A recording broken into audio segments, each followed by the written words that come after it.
नमस्कार, मेरा नाम है डॉक्टर पुरु धवन और आज इस वीडियो में हम समझने की कोशिश करेंगे वो है लीचिंग प्रोसेस को।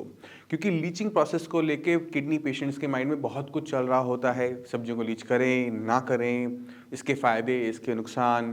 तो आज हम इन्हीं सब के बारे में बात करने वाले हैं कि लीचिंग प्रोसेस क्या होता है, क्यों करते हैं, किन पेशेंट को करना चाहिए, किन को नहीं करना चाहिए, ये सब कुछ हम डिस्कस करने वाले हैं इस वीडियो के अंदर। तो शुरुआत करते हैं सबसे पहले लीचिंग प्रोसेस को अंडरस्टैंड करने से कि लीचिंग प्रोसेस होता क्या है।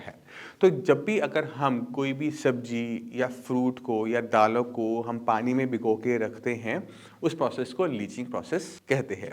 ये लीचिंग प्रोसेस सीकेडी पेशेंट्स में क्यों किया जा रहा है वो समझना ज़्यादा ज़रूरी है।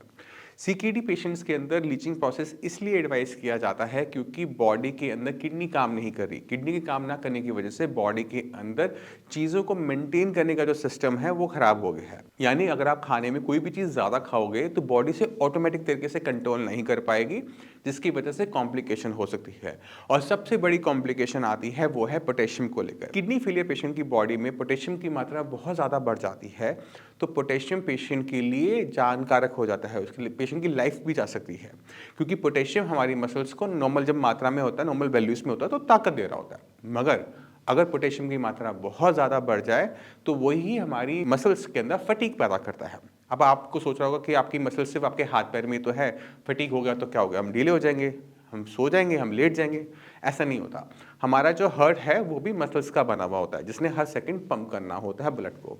उसमें कॉन्ट्रैक्शन होती है, उसमें एक्सपेंशन होती है। अगर वो थक गया, वो काम करना बंद कर दे तो ब्लड का सर्कुलेशन रुक जाता है, पेशेंट की डेथ हो जाती है। इसी वजह से इस पोटेशियम को कंट्रोल करने के लिए कभी कभार पेशेंट को लीचिंग प्रोसेस कहा जाता है। अब लीचिंग प्रोसेस में हम क्या कर रहे होते हैं, हम सब्जी लेते हैं, उसे छोटा छोटा काटते हैं और 4-5 घंटे पानी में छोड़ देते हैं।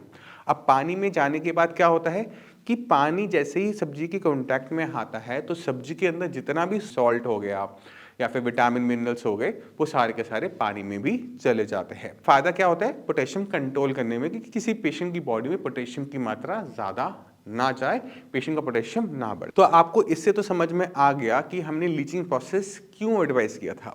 इसके फायदे तो समझ में आ गए, अब इसके नुकसान भी एक बार देख लो। जब हम किसी सब्जी का हम लीच करते हैं तो पोटेशियम के साथ साथ और चीज़ें भी जा रही हैं, विटामिन जा रहे हैं, मिनरल्स आ रहे हैं, जो भी चीज़ वाटर सॉल्युबल है वो उन सब्जियों से निकलकर बाहर आ जाएगी और आपको अब होगा नुकसान, क्योंकि आप खाना तो खा रहे हो बट ना उसमें विटामिन पूरे हैं, ना उसमें मिनरल पूरे हैं। तो पोटेशियम को कंट्रोल करने के लिए हमने अपनी बॉडी में विटामिन मिनरल्स की कमी कर ली, जिससे वजह क्या होता है कि बॉडी वीक होती चली जाती है। बॉडी जितनी वीक होती चली जाएगी उतनी जल्दी ही हमारी किडनी भी वीक होती चली जाएगी, और जैसे जैसे किडनी वीक होती चली जाएगी क्रिएटिनिन भी बढ़ेगा और बाकी बॉडी के ऑर्गन्स भी वीक होते चले जाएंगे। तो लीचिंग प्रोसेस बहुत सावधानी से करना चाहिए, कंडीशनल होता है, हर पेशेंट को नहीं करना होता, ये समझने की बहुत ज़्यादा ज़रूरत है। अगर हम हर सब्जी को घिया तो टिंडा खा रहे हो, उसको भी लीच करके खा रहे हो, तो बॉडी में कुछ जा नहीं रहा। अगर बॉडी में कुछ जाएगा नहीं, बॉडी काम करेगी नहीं, पेशेंट बहुत तेज़ी से वेट लूज़ करेगा, पेशेंट और वीक होता चला जाएगा, ब्लड बनेगा नहीं, प्रोटीन बॉडी में कम हो जाएगा, पैरों में पानी भरना शुरू हो जाएगा, लंग्स में पानी भरना शुरू कर देगा और पेशेंट की कॉम्प्लिकेशन बढ़ती बढ़ती बढ़ती चली जाएगी। तो पहली चीज़ कि आप खाने पीने में इसी तरह से ध्यान रखो कि जो चीज़ आप खा रहे हो ना उसके अंदर पोटेशियम की मात्रा नेचुरल तरीके से ही कम हो। और बहुत सिंपल सा रूल है, मैं आपको अभी समझा सकता हूँ। कोई भी वेजिटेबल जो ज़मीन के नीचे लगती है, ब्राउन कलर की है, छोड़ दो, क्योंकि उसके अंदर पोटेशियम की मात्रा ज़्यादा होगी। जैसे आलू है, शकरकंदी है, अरबी है, जिमीकंद है, ये सारी सब्जियां ब्राउन कलर की हैं, ज़मीन से नीचे लगती हैं, इनके अंदर पोटेशियम भर भर कर होता है। तो इन सब्जियों को आपको अपनी डाइट से बाहर कर देना चाहिए। अब जितनी भी सब्जियां बचती हैं, जड़ से लगने वाली सब्जियां हों, जैसे गाजर है, मूली है, प्याज है, लहसुन है, बट इनका कलर ब्राउन नहीं है, ये आप खा सकते हो। पर अपनी जितनी भी बेल पे लगने वाली सब्जियां हैं, पौधे पे लगने वाली सब्जियां हैं, जैसे बैगन है, भिंडी है, घिया, तोरी, परवल, पैठा, करेला, आप जो सब्जी देखोगे ना वो सारी की सारी सब्जियों के अंदर पोटेशियम जो होगा वह या तो लो अमाउंट में होगा या फिर वो मॉडरेट अमाउंट में होगा, हाई अमाउंट में नहीं होगा। क्योंकि सॉइल के अंदर उगने की वजह से उसमें पोटेशियम की मात्रा ज़्यादा हो रही थी। यहाँ पर क्या हो रहा है कि सॉइल से ऊपर लग रहे हैं, जिसकी वजह से इसमें पोटेशियम की मात्रा काफ़ी हद तक कंट्रोल बनी रहती है। और आपने ध्यान क्या रखना होता है कि हरे पत्तेदार सब्जियों का आपने साग नहीं बनाना, उनकी चटनियाँ नहीं बनानी। अगर आप सिर्फ इतना भी कर लेते हो ना तो पोटेशियम के बढ़ने के चांसेस बहुत हद तक कम हो जाते हैं।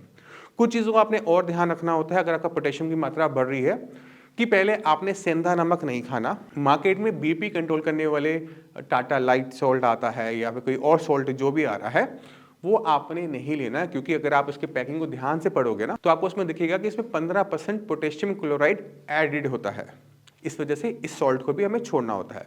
जो नॉर्मल सॉल्ट होता है उसका आप इंटेक करें। तीसरी चीज आपने ध्यान रखना है कि गुड़ नहीं खाना, क्योंकि गुड़ क्या होता है, वो गन्ने से बना होता है। गन्ने का हम गन्ना लिया, गन्ने का जूस निकाला, जूस को हमने पकाया और इतना सा गुड़ बना दिया, यानी इतने से गुड़ के अंदर इतने सारे गन्नों का पोटेशियम होता है, जिसकी वजह से थोड़ा सा भी गुड़ खाने पे हमारा जो पोटेशियम के लेवल से बहुत ज़्यादा बढ़ जाता है। अगर हम इन चीज़ों को छोड़ देते हैं तो काफ़ी हद तक हमारा पोटेशियम कंट्रोल में बना रहता है। फ्रूट्स की कैटेगरी में कुछ चीज़ों का ध्यान रखना होता है, जैसे हमारा कोकोनट हो गया, बनाना हो गया, एवोकेडो हो गया, ड्राई फ्रूट्स हो गए।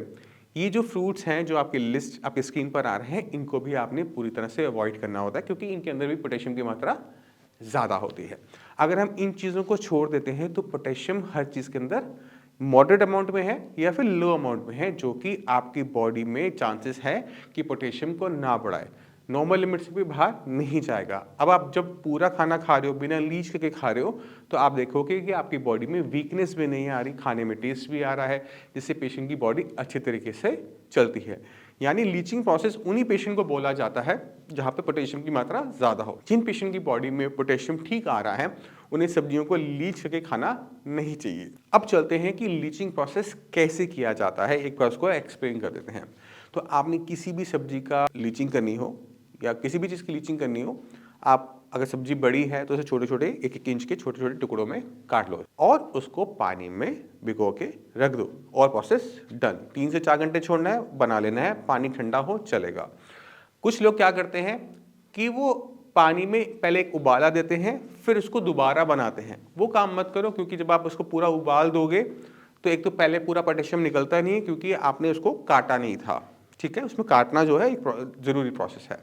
और हर सब्जी को लीच कर लेने का मतलब ये नहीं कि इसमें पोटेशियम कम हो जाएगा। जैसे आलू है, आपने आलू को उबाल दिया है ना, स्किन उतार दी, उससे समझते हैं कि आप वो लीच हो गया। ऐसा नहीं है, आलू को आपको पहले छोटा छोटा काटना पड़ेगा, उसके बाद से पानी में छोड़ना पड़ेगा, वही लीचिंग है।